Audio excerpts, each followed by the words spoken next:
Pwy yw pwy yn y Senedd? Gadewch i ni gwrdd â'r chwaraewyr allweddol.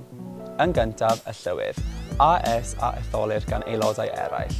Mae'n cadeirnio dadleuon yn y siambr ac yn arwain Comisiywn y Senedd, y corff sy'n sicrhau fod gan y Senedd yr adeilad, y staff a'r adnoddau mae angen.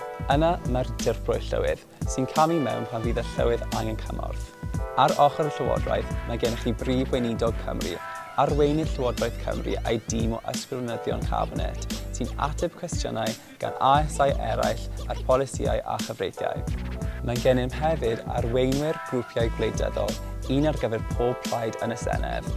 Ac yn olaf, Comisiywn y Senedd ei hun, dan gadeiryddiaeth y llywydd, ond gyda chefnogaeth tîm y tu ôl i'r llenni i gadw popeth yn rhedeg.